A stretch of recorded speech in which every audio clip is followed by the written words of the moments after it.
ధిక్కారాన్ని ఆపలేదు. తెలుగు భాష మీద వారికి ఉన్న అభిమానం అలాంటిది. తర్వాత ఆనాడున్న పరిస్థితులలో 1921లో వచ్చిన ఆంధ్ర జన సంఘం నుంచి మొదలుపెట్టుకొని 1930లో ఆంధ్ర మహాసభలో, తర్వాత వచ్చిన విశాలాంధ్రలో వారు క్రియాశీలక పాత్ర పోషించినారు.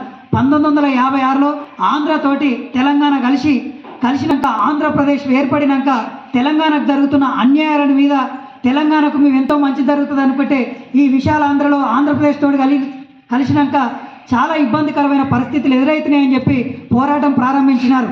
అందుకనే తెలంగాణ 1969 పోరాటంలో వారు క్రియాశీలక పాత్ర పోషించినారు. తన సాహిత్యంతో తెలంగాణ ప్రాంతానికి స్థానికేతడు మోసం చేస్తే వారి స్థానం దాకా తరిగి కొట్టాలి, తెలంగాణకు స్థానికుడే మోసం చేస్తే ఉన్న స్థలంలోనే పాతి పెట్టాలని చెప్పి ధిక్కరించిన కవి, ప్రజాకవి మన కాళోజీ నారాయణరావు గారు.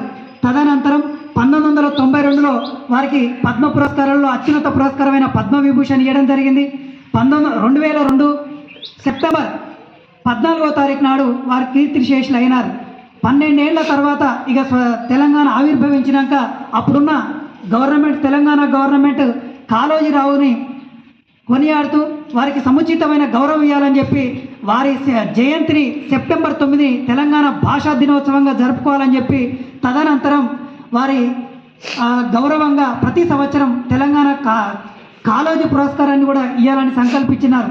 ఈరోజు నిన్ననే నెల్లుట్ల రమాదేవికి, ఇప్పుడే వార్త చదివినాడు, నెల్లుట్ల రమాదేవికి కాళోజీ పురస్కారాన్ని ఇచ్చి గౌరవించినారు. తదనంతరం వారి యొక్క పేరుని గుర్తించుకోవాలని చెప్పి వరంగల్లోని హెల్త్ యూనివర్సిటీకి వారి పేరు కూడా పెట్టినారు.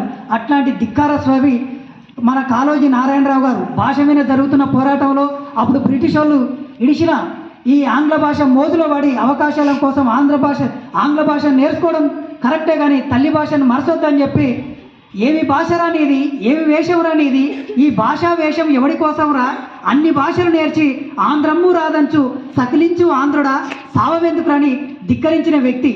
అదేవిధంగా ఆనాడు ఎమర్జెన్సీ జరుగుతున్న సందర్భంలో జయప్రకాష్ నారాయణ చేసిన పోరాటం తర్వాత 1979 అక్టోబర్ 8 తర్వాత వారికి శ్రద్ధాంజలి ఘటించే సందర్భంలో జయప్రకాష్ నారాయణ ఉద్దేశించి పుట్టుకనేది సావునేది బతుకంత దేశానిదని మనకు ఒక ఆదర్శంగా కొటేషన్లు ఇచ్చిన వ్యక్తి కాళోజీ నారాయణరావు గారు.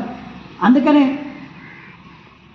కాళోజీ నారాయణరావు ఏదైతే పోరాటం చేసిరో, ఏదైతే ధిక్కరించిరో, ఏ అన్యాయం కోసమైతే ఎదిరిస్తే నా గొడవకు విముక్తి అనుకున్నారో దాన్ని మనం స్ఫూర్తిగా తీసుకొని మనం అందరం బాగా చదువుకొని వారి జీవిత చరిత్ర కూడా మనకు ఆదర్శప్రాయమే అని చెప్పి సత్సాంగ వశమున చేసిన చర్చ యుక్తం బాగును బోధ చేత మంచి బుక్కు చదివిన మంచి వ్యక్తి గురించి తెలుసుకున్న మన జన్మ ధన్యమవుతుందని చెప్పి కూడా వారు చెప్పినారు. పిల్లలారా, మీరు అట్లాంటి పోరాట స్ఫూర్తిని మంచిగా తీసుకొని బాగా చదువుకొని మీ గొడవకు విముక్తి కావాలంటే మీరు బాగా చదువుకోవాలని చెప్పి మనస్ఫూర్తిగా కోరుకుంటున్నాను. ఈ సందర్భంగా వారి గురించి 2-3 మాటలు మాట్లాడే మహద్భాగ్య అవకాశాన్ని కల్పించిన మీ అందరికీ పేరున ధన్యవాదాలు తెలియజేసుకుంటూ ముగిస్తున్నాను.